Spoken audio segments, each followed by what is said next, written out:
है कि भूलने वाली सारी बातें याद हैं, इसीलिए तो जिंदगी में विवाद है। नमस्ते दोस्तों, मैं हूं आरजे कार्तिक। दो भाइयों की कहानी जिनके बीच में बहुत प्रेम था।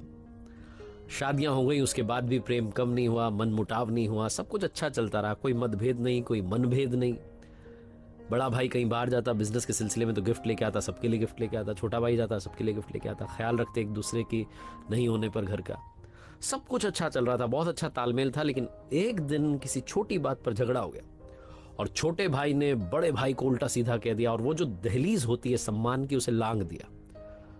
बड़े भाई को लगा कि ये क्या हो गया। उस दिन के बाद दोनों भाई अलग हो गए, अलग अलग मकान में रहने लगे। बोलचाल बंद हो गई।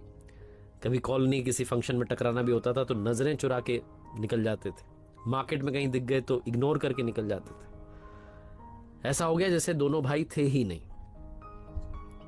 बहुत साल बीत गए, 8-10 साल हो गए। छोटे वाले भाई की जो बेटी थी उसकी शादी की तारीख फिक्स हुई, विवाह की तारीख थी, रिश्ता तय हो चुका था।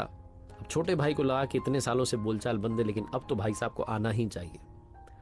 वो गया बड़े भाई के घर जाकर के क्षमा मांगी, पैरों में गिर गया, माफी मांगने लगा, रोने लगा कि मुझसे गलती हो गई थी, मुझे नहीं कहना चाहिए था, मैंने उल्टा सीधा कह दिया था।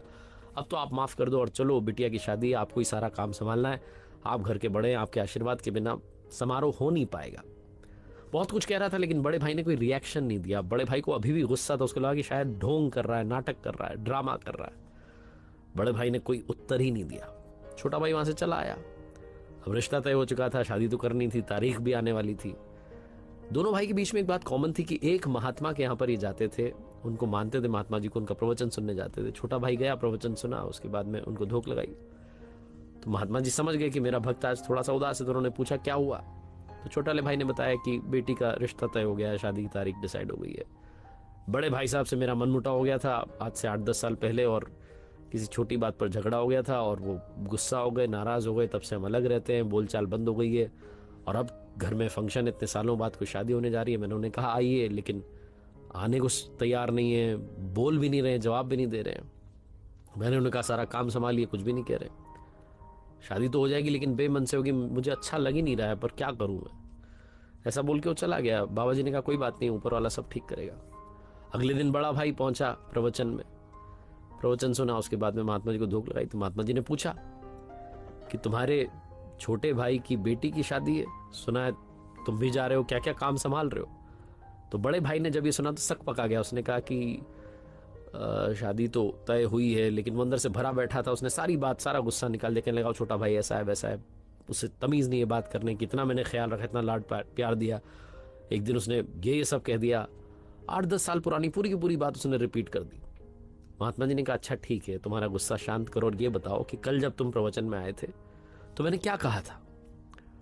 बड़े भाई ने दिमाग पर जोर डाला, लेकिन उसे एक दिन पहले का प्रवचन याद नहीं आ रहा था।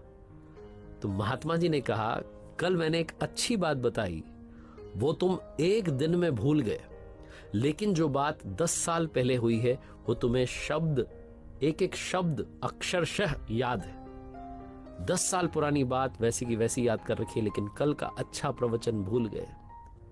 अगर ऐसे ही पुरानी बातों को पकड़ के रहोगे तो जीवन भर दुखी रहोगे, उदास रहोगे, पछताते रहोगे और कुछ नहीं मिलेगा। महात्मा जी की बात बड़े भाई को समझ में आ गई। गया छोटे भाई के पास, कहा शादी का सारा काम संभाल लूंगा। बहुत छोटी सी कहानी जो समझाती है कि हमें अच्छी बातों को याद रखना चाहिए, बुरी बातों को जितना जल्दी हो सके भुला देना चाहिए, क्योंकि यही जीवन का सार है। भूलने वाली बातें याद रखेंगे तो जीवन भर विवाद करते रहेंगे। एक बार फिर से वही बात जो अक्सर कहता हूं, ऊपर वाले के आशीर्वाद, अपनी मेहनत और अपनों के प्यार के साथ कर दिखाओ कुछ ऐसा कि दुनिया करना चाहे आपके जैसा। देखते रहिए हर सोमवार सुबह 9:30 बजे एक नई कहानी, और हर शुक्रवार सुबह 9:30 बजे लर्निंग सीरीज का एक नया वीडियो।